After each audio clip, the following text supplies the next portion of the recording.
What's up, everyone? This is the Lions for Christ campus ministry, and we exist to help UAFS students discover that they are designed for something. And so we believe that you as an individual have your own strengths and gifts and talents and story, but we believe that you find that design best in following Jesus, being changed by Jesus, and living on mission with Jesus. So today we're going to have some story time, and we're going to let the Bible reveal the character of God to us today. So as we jump in today, I want to ask you, do you see yourself in this Old Testament story?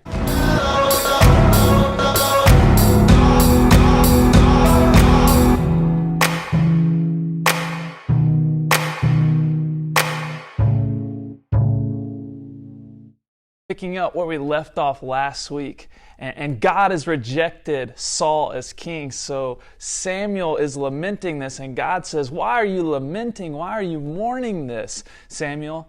I'm sending you to Jesse because I'm going to anoint one of his sons as king. And so he sends Samuel, and Samuel goes to Jesse's household, and the oldest son of Jesse comes out. And so he looks the part. He looks like he should be king. So Samuel's thinking to himself, surely this is the guy. But God responds to Samuel, and he says, don't consider his appearance. Don't consider his height. God does not look at the things that men look at. God does not look at the outer appearance. God looks at the heart. So it's this amazing intro that frames this whole story that God looks at the heart. So one after another, Jesse brings his sons out in front of Samuel, and God says, no, this is not him. No, this is not him. So 7 sons are rejected. And Samuel says, is this all the sons that you have? I mean, it's only 7. He says, is this all the sons that you have? And he says, no, there's one more. His name is David, and he's a shepherd. He's my youngest son. So David comes, and God says, this is him. This is my chosen one. When Samuel anoints David, that the Spirit of God empowered him on that day.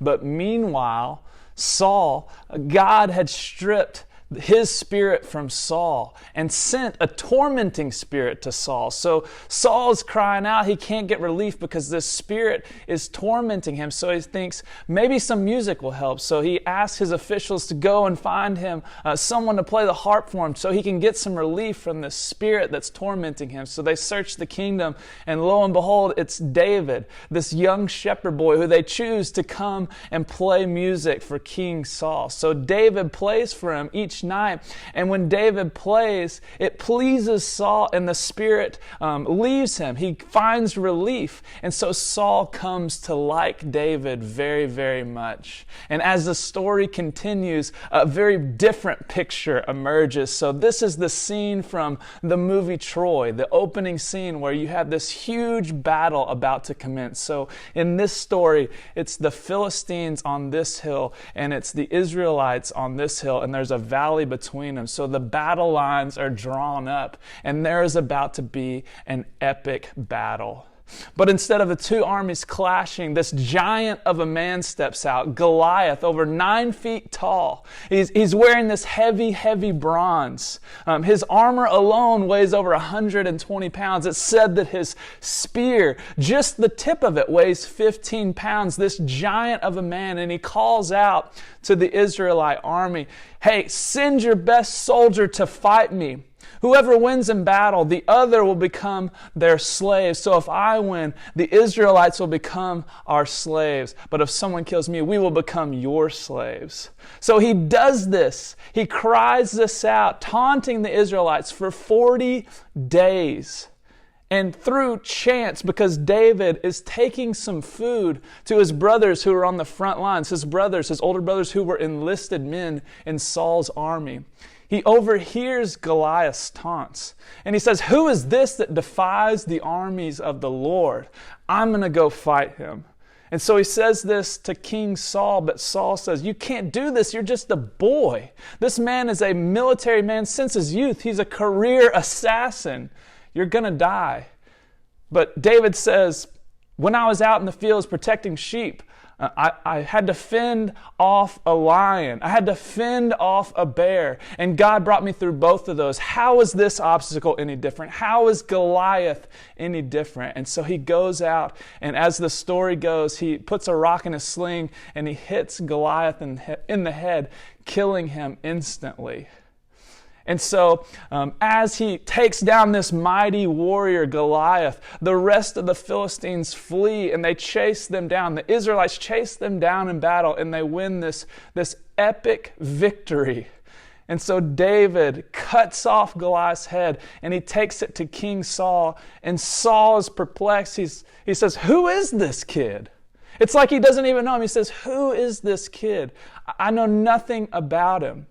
And so at that moment, Saul's son, Jonathan, instantly forms a bond. Him and David form this deep friendship together. So you have David rising in power because Saul then appoints him as a top military official in his army, which pleases Jonathan. It pleases the rest of the army commanders. And it's said that everything that Saul sends David to do from them forth, that David finds success in. So all the fun and games stop as they return from war. And as they're passing through the towns, the people start singing this new song. Saul has slain thousands and David hundreds of thousands. And this kills Saul. This irks him because he's like, Saul has slain thousands and David hundreds of thousands? Is this guy David trying to steal the throne from me? So the next day when David is playing his harp, trying to relieve Saul from this tormenting spirit sent by the Lord, Saul takes his spear and he tries to kill David, but David narrowly escapes. And so Saul tries another tactic. He says, maybe the Philistines will kill David for me. So he puts David as a commander on the front lines of the army. But what happens is the plan backfires because David has wild military success. And so he returns this war hero. And so Saul says, well, I'm going to try yet another plan to get rid of David. And so he says, keep your friends close and your enemies closer, essentially. And he says, I have this daughter, Milcah. And so David, if you want to marry her, go and kill 100 Philistines. And I can't make this stuff up. Bring me the foreskins of those Philistines. And so David goes and he kills 200 Philistines. And he shows the proof to Saul. And the kicker is Milcah falls in love with David. So his own daughter falls in love. His best friend is Saul's son. And his wife is Saul's daughter. And so then the story turns. And Saul says, well, I'll turn to my other child. I'll ask Jonathan, go and kill David. But Jonathan says, why? And he talks Saul out of it. And he makes Saul even swear an oath to him that he won't kill David. But the kicker is that David goes and he plays the harp yet again for Saul. And yet again, Saul tries to spear David after he plays the harp. And so at this point, David flees and Saul sends troops after him. He sends troops to David's home. But it's his own daughter, Saul's own daughter, that tips David off and warns him. And so at this point in the story, David flees the city and he goes to a different city. And so Saul decides, I'm going to send people to pursue him, to kill him. And so he sends a troop of soldiers chasing after David. But along the way, they encounter Samuel and this band of prophets who are prophesying with Samuel. And so as the troops pass these prophets who are prophesying, the troops themselves start to prophesy. And the Spirit of God comes on them and then they return home. This happens with 2 more sets of troops. So all in all, Samuel sends a second set of troops and they prophesy and come home. And then a third set of troops, they prophesy. The Spirit of God falls on them and they come back home. And then finally Saul says, and this is where the story is so good, I want you guys to read this craziness.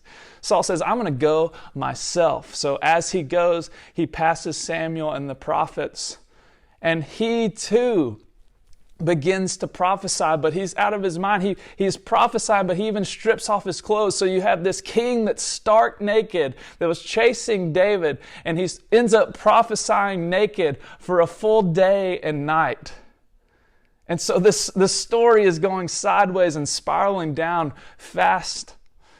And then at the end of this saga, this segment, you have this story of David wanting to return home to the kingdom, wanting to return home to be in the court of Saul.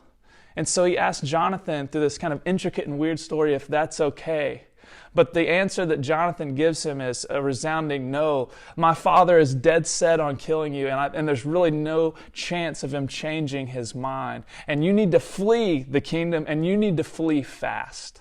This whole next section is just a game of cat and mouse between Saul and David. And so a highlight of this section really isn't a highlight at all. It's an atrocity. So Saul gets a tip from an Edomite.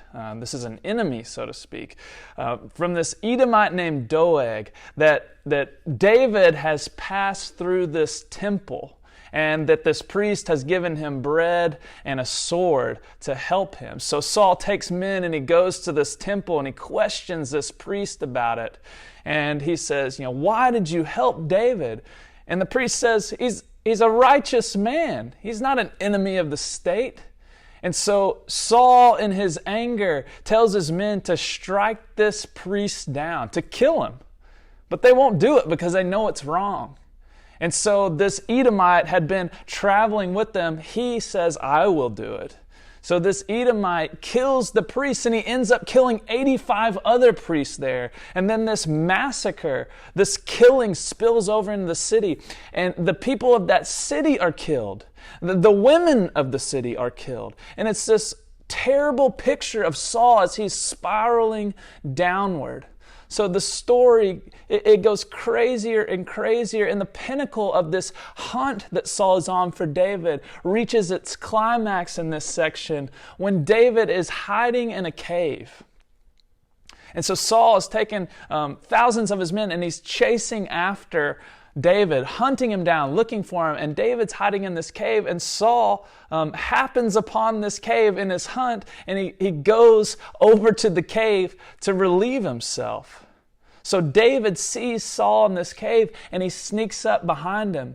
And does he go up and strike him down? Does he slit his throat? No, David goes up to Saul, and he simply cuts off the hem of his robe.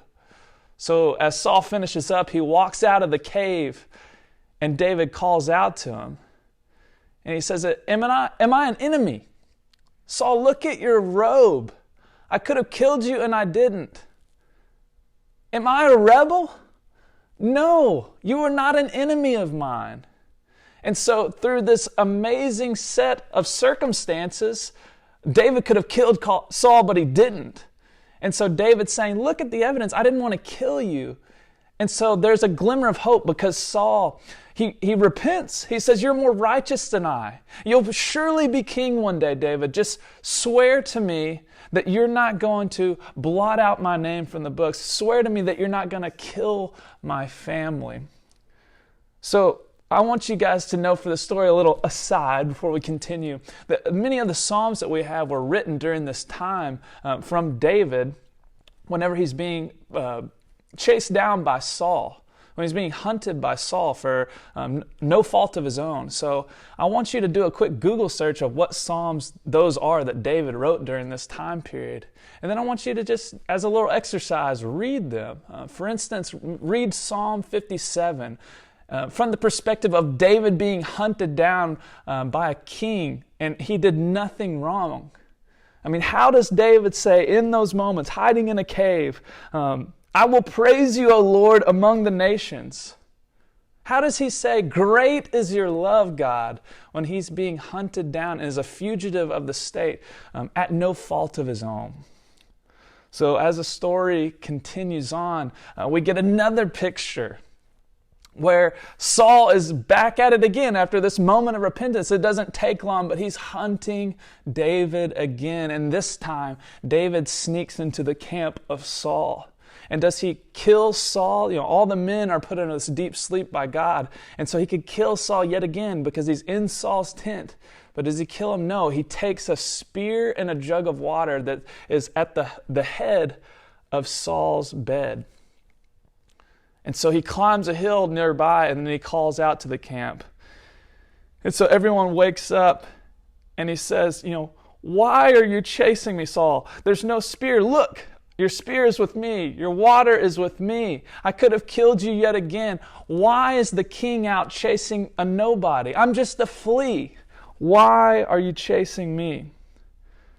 And so again, Saul repents. Saul changes, and everyone goes home. Now at this point, David has little faith that Saul is not going to attack and try to kill him again. So David does the unthinkable. He gets out in front of it and he flees away to Philistine country. And remember, the Philistines are the people he's been fighting against, and they're one of the worst enemies of the Israelites. And so he goes to Philistine country, and there's a king there that's gracious enough to him. And he says, you can live in our land. You can live in this city of Ziklag. But there's going to come a day when I need you to do something for me, and I may need you to fight against your own people, the Israelites. So David lives in Ziklag, in this city, for a year and 4 months. And all the while, he is still fighting against the enemies of Israel, including the Amalekites, which we've talked about in several episodes before. And so he's fighting and raiding these enemies of Israel, but he's killing everyone in those cities in the process so that word doesn't get back to the Philistines that he's doing this while he's living in their land. Well, meanwhile, Saul has his own plans to attack the Philistines where David is staying. And so Saul is inquiring of the Lord. He's asking God if God is going to be with him during this battle. And God won't answer him. So he tries several different things, but God will not answer Saul.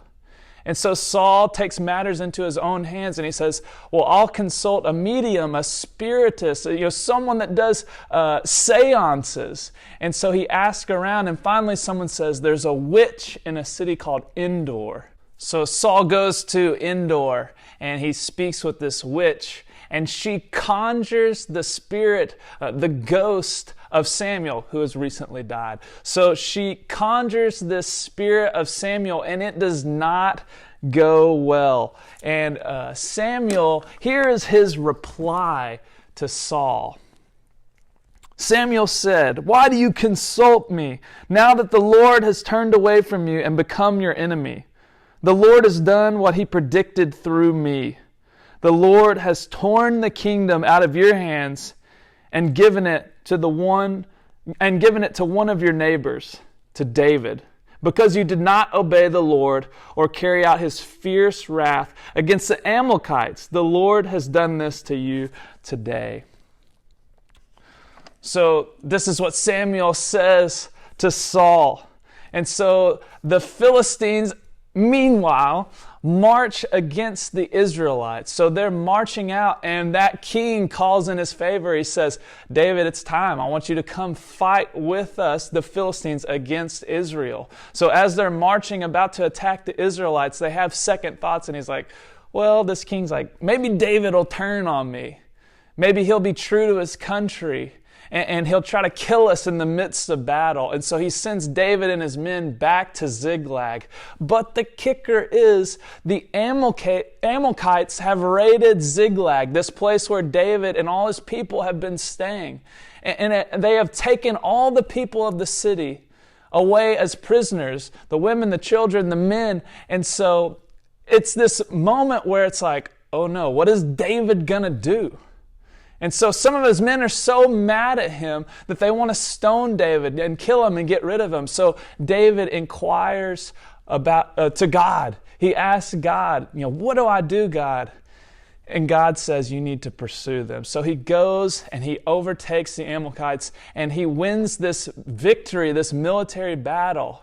And you can see here that the story is setting up where Saul failed against the Amalekites and to do what God said and to destroy them.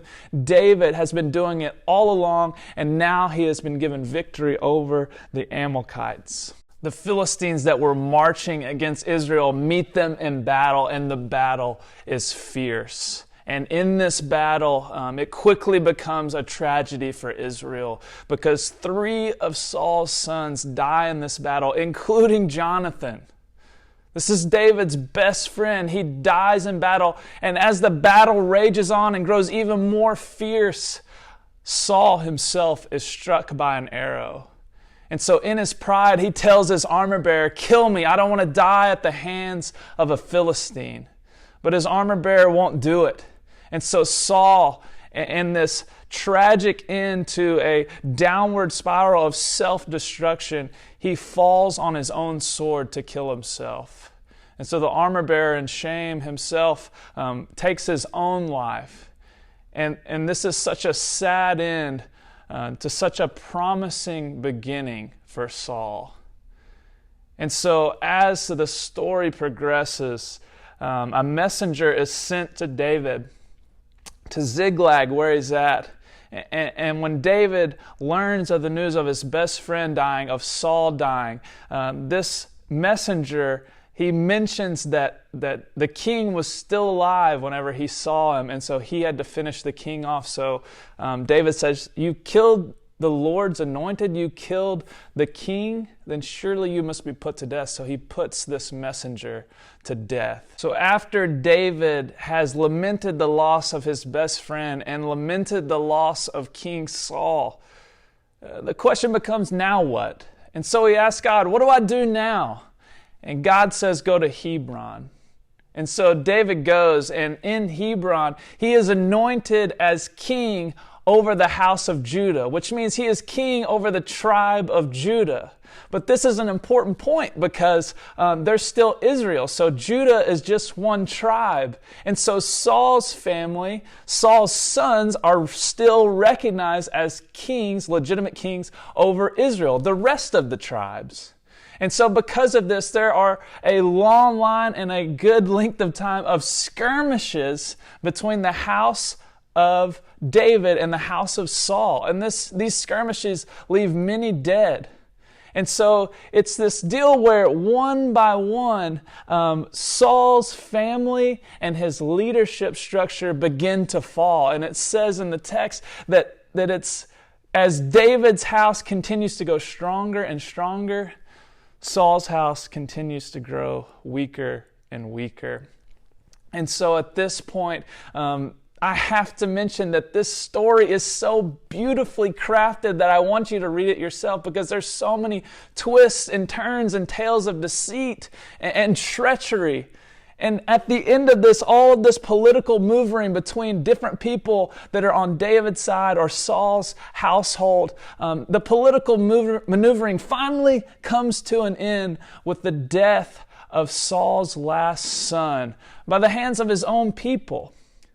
And so at this point, the northern tribes, the tribes of Israel, they said, "David, come, we want you to assume the throne. We want you to be king over Israel."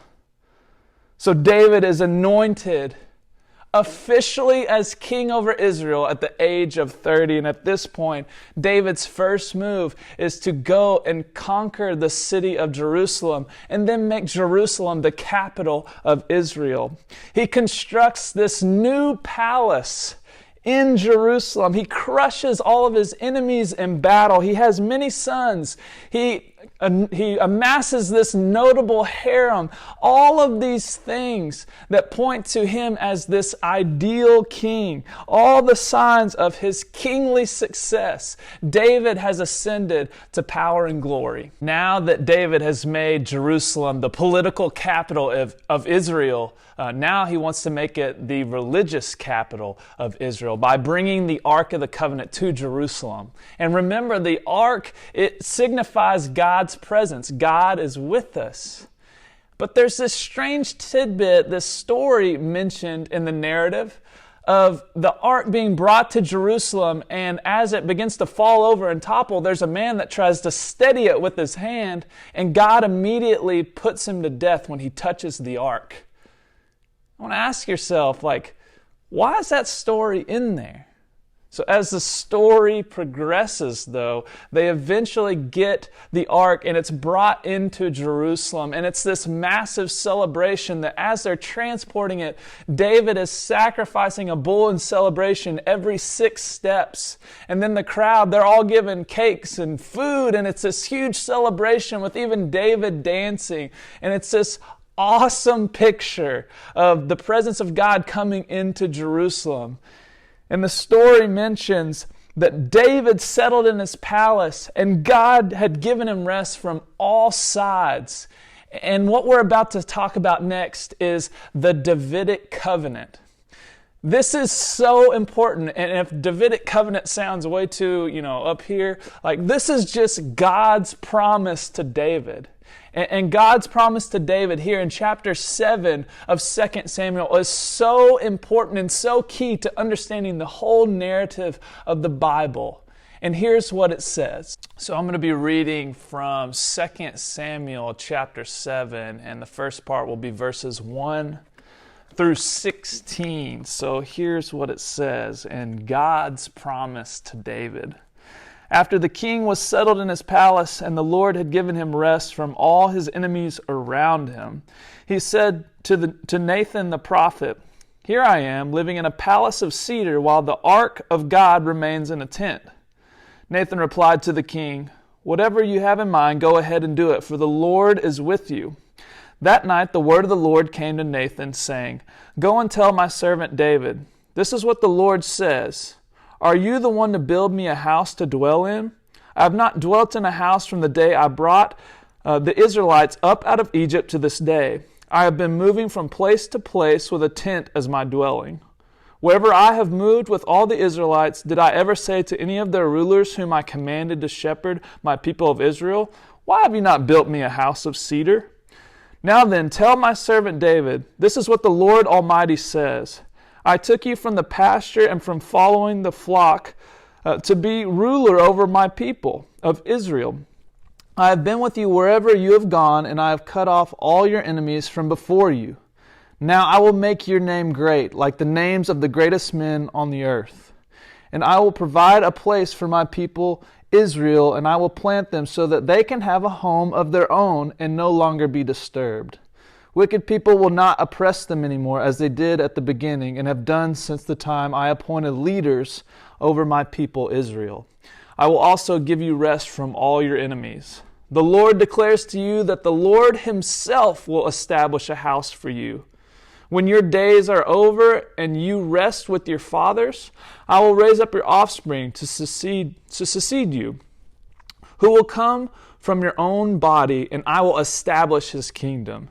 He is the one who will build a house for my name, and I will establish the throne of his kingdom forever. I will be his father, and he will be my son.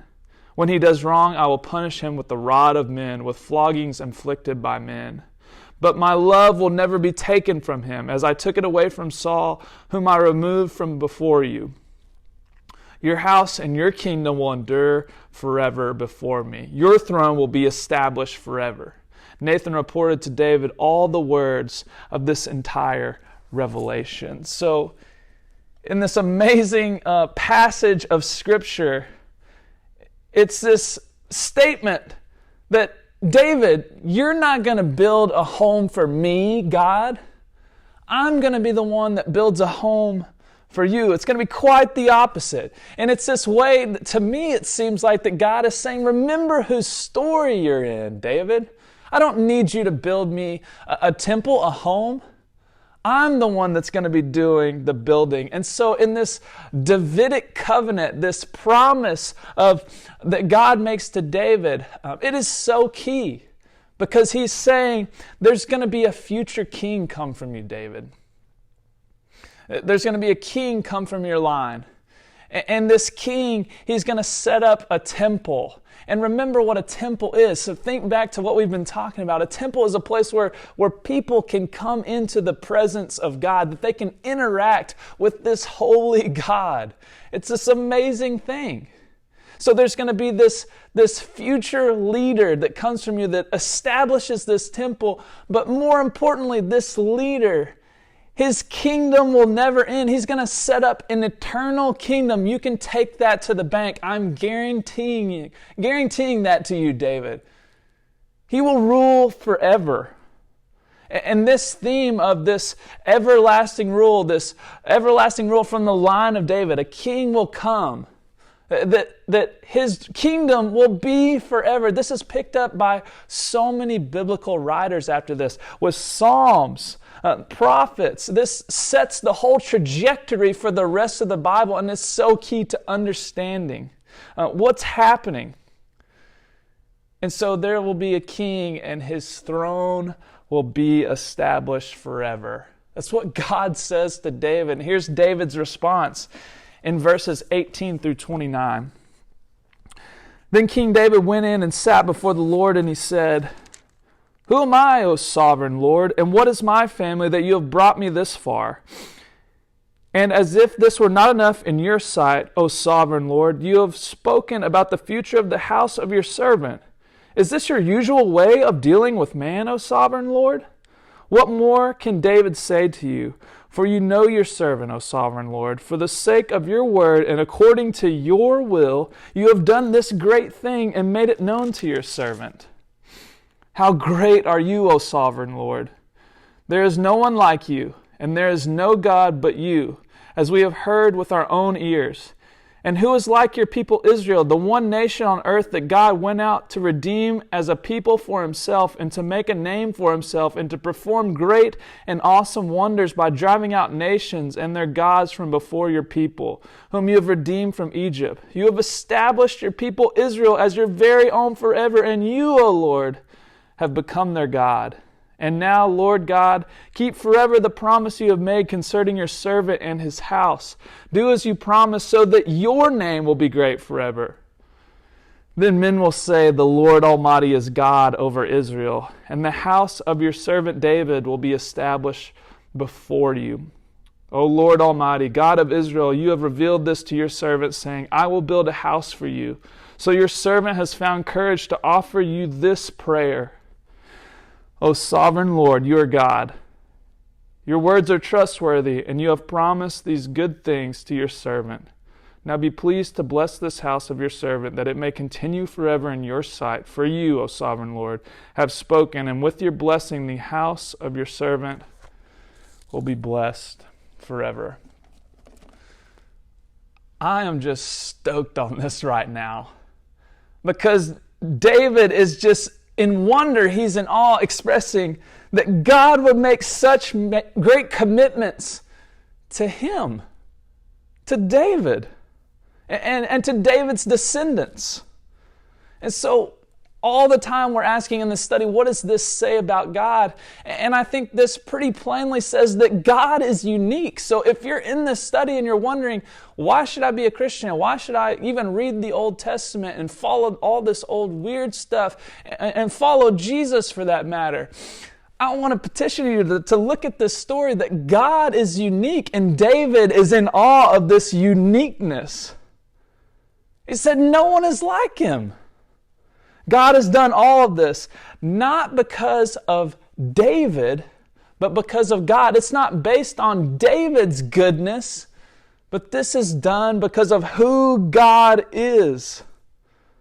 David is acknowledging in his response to God that God has promised to protect and to set up an everlasting dynasty for David as a gift, not as a reward for David's good actions. This is not based on merit. That God is simply giving this blessing to him as a gift. And in verse 25 and 26, you can glance back at that. He says, bless me for your name's sake. This is about your glory, God.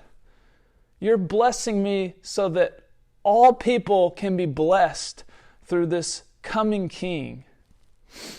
This is about you and your goodness. And in this prayer, he says, for God's sake. And that's used a lot in our culture, but he's saying this is for God's sake. I think we need to take that back and redeem it for our purposes. This is for God's sake, for fulfilling his promises to his people. And that the ultimate effect of God fulfilling his promises is that all nations throughout the world will honor and praise the goodness of God. God is doing this so that all people throughout earth can see his goodness and worship him.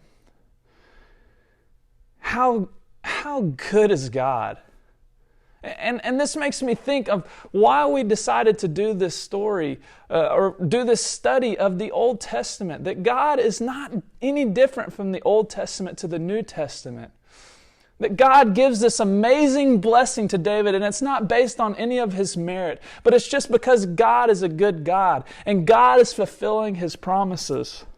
This God is the same God from the Old Testament to the New. That this future king from the line of David is how all nations will be blessed. God is fulfilling his promise to Abraham. He says, Abraham, I'm going to make your name great, and I'm going to bless you so that through you all nations will be blessed. And God is showing us here how that's going to happen. That God is going to raise up a king from the line of David, that his kingdom will never end. And that through his kingdom that he sets up, all nations will be blessed. This is awesome stuff, man. And this reminds me of really two key things that I want you to see here in this text. One, God is keeping his promises. And he's saying, I'm going to fulfill my promise to Abraham. And this is how I'm going to do it. That I'm going to fulfill, like Abraham, all nations will somehow be blessed through you and your family. And now we're seeing it's coming through the line of David, that there's going to be this king that sets up a kingdom. And that somehow through that kingdom, all nations will be blessed. And number two, that God is still choosing to work through human beings, even flawed human beings. I hope you saw that in David's story so far. God is still choosing to work through human beings, and it's not even based on how good they are. So God keeps his promises. God is still working through human beings. And I see that so much in the Old Testament and in the New Testament. And so I'm asking you to one, yes, this is such an amazing passage pointing to a coming king that, we live in the Bible Belt in the South. And so I hope that you're making the connections that this coming king whose rule will never end is Jesus. But I'm wanting you with this story to take a second look at God. Does this not confirm that God is different? That God is unique? I want you to see that God is good.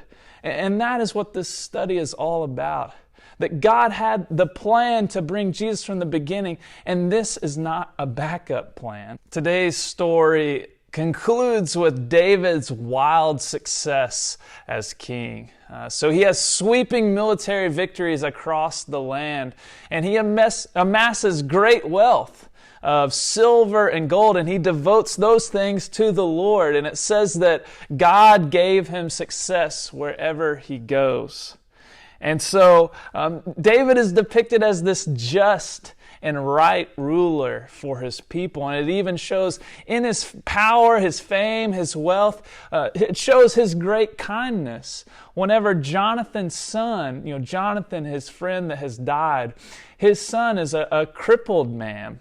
And remember, this is Saul's grandson. He's a crippled man. And David, he decides to give this crippled son of Jonathan, grandson of Saul, land back. And he also invites him to eat at his table all the days of his life. So it's this extreme gesture of kindness coming from David to Saul's grandson. And so the story concludes with a tale of David and his victory against the Ammonites. And remember, Saul, this was his first big victory before he became king, kind of solidifying him as king, was a military victory over the Ammonites. And it's this story's way of saying that just as Saul had this amazing victory over the Ammonites, well, David can do that too. As you reflect on this story today, I want you to ask 3 questions. Number 1, what is this story teaching us about God, Jesus, or His plan? Number 2, what is this story teaching us about human beings or ourselves? And number 3, according to this study, all that we've talked about today, what am I doing well? Or what do I need to change?